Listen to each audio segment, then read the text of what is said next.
Hey there everybody, Joe here. Thanks for watching my video again.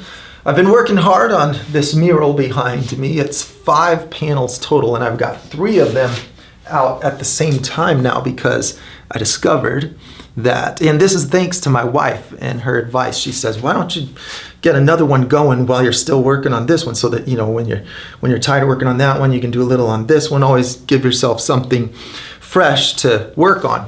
Best idea ever. So when I'm tired of that, I move over to something really different, like just this loose sketching of my people on this one. And that's been a lot of fun, learning to paint human form. It forces me to understand the scene three-dimensionally. I feel now more than ever, this is the key to learning to draw or paint anything, is having a three-dimensional understanding of it. We all need to understand three-dimensional space in order to live in it. You know, there's just something about making the connections in order to make a visual piece of art out of it. What I really want to show you is this mural that I went and painted in one day. I had one day to paint this. I'm here at Flagstaff Medical Center in the behavioral health unit, and so I have to paint a mural in the next 5 hours. And all of these other workers, they have much more important jobs than I do. I get the fun job. And so they're going to be on this video because we all have to just work around each other on this one. And it's kind of a fun change from being in a dark, lonely studio. And so I'm just going to leave this camera running and paint from imagination. I'm kind of shooting from the hip here. I don't have a plan, but it's got to be something that can all happen today because we're on a deadline. And I was thinking, well, this place sounds like it could use something peaceful. And so I thought just clouds and water would be good. And so it's fun to break away from doing all of this technical stuff, moving to something much more within my comfort zone, like clouds and water. Was a very refreshing change. So, you know, I was just there for a day, just painting what I know how to paint, and there's construction workers going back and forth, they're joking around, they're, you know, I'm in their way, they're in my way, but, you know, we all have to share the space because we all have things that need to get done, and I kind of miss that. You know, I used to work on a paint contracting crew, just, you know, painting walls white, doing doors and trim with big brushes and just trying to get a lot done before a day is over. And, you know, I do kind of miss those days when you're just working with the team. You know, I don't do a lot of teamwork anymore because of the nature of my work, but I do miss it. So that was fun for me to go over there and do it for a day. I wouldn't want to go back to doing that full time, but I did enjoy it. So a few pointers that I think could be valuable to put in this video is that, you know, I was talking earlier about understanding things in three-dimensional space. Well, when I'm throwing together a cloud scene, I'm thinking of that cloud scene three-dimensionally. So I'm not just repeating color patterns and placements that I've seen in pictures. I am doing that, but I'm also understanding what it means three-dimensionally. So when light comes through a cloud scene, it doesn't always just hit the bright side and leave shadow on the dark side of everything. It bounces all over all of the objects. It just bounces in every direction, and you have, you know, probably what's commonly called ambient light, where everything, and it's just like this room. Everything in this room is a light. It's all shining or else we don't see it. So if you think about a scene in that way, everything is a light.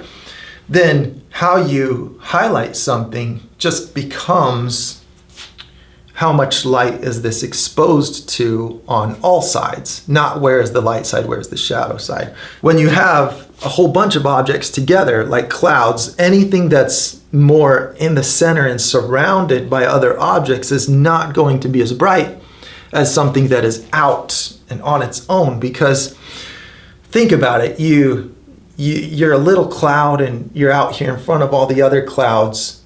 All of the light coming from the sun and the sky is hitting you from all sides. I can just make a cloud brighter if I want it to come forward and stand out from the others. And then by using a lot of blue in the shadows, I can make those clouds go away and recede into what might look like a recessed space, you know, like just a big hole in the clouds. It goes back into the picture by adding the atmosphere color, which is blue, and then making it more purple, where the red light from the sun is mixing with that blue. So wherever I get brighter, I move it toward yellow. Wherever I get darker, I move it toward violet. So let's say I've got a red cloud and I'm going to highlight it. I'm going to highlight it with an orange because that's toward yellow. But I want to put a shadow on that red cloud. I'm going to use purple because that's moving toward violet. It actually is violet. So anyway, it's helpful to understand that you can bring things forward simply by making them brighter. This is a good example. So this pops forward just because it's bright. And not only bright, it's following the natural rules of light, moving more toward the yellow. It's getting more orange from what's in the shadow. The shadow is more violet. So it moves toward red, then orange, then yellow as it gets brighter. So since it's following that natural rule and is brighter, it just pops it forward. And that gives me a very three-dimensional scene. Dwayne just came in. This is my friend Dwayne Koyawena. He's another local artist, muralist. He's Hopi. He does a lot of really cool looking native artwork. And he was showing me a photo of some clouds that he actually took. Here, let's pull up the photo. That'd be cool. Oh, he just so happened to walk in with that photo while I'm painting. So I want to put some blue behind my lit clouds. The blue behind these clouds is more cloud, not sky. It's not sky, it's more cloud that's in a shadow so that it really makes this light pop out. And I was thinking, I need to do that. So I'm gonna try it. We're on a psychiatric unit and we work with people that are experiencing life or death situations, that have experienced suicide ideation. Yeah. People who are mentally ill, psychotic with psychosis. I mean, we had some stuff before we re-renovated, and you know, seeing the pictures are just kind of like dull to me. And I figured, I was like, man, wouldn't it be a great idea to get some local artists and paint the halls. I feel like the paintings on the wall take away from that facility type look. So like, you know, we got real paintings from real artists that are local, and a lot of people come in here and they have talent. They have music talent, singing talents, writing talents,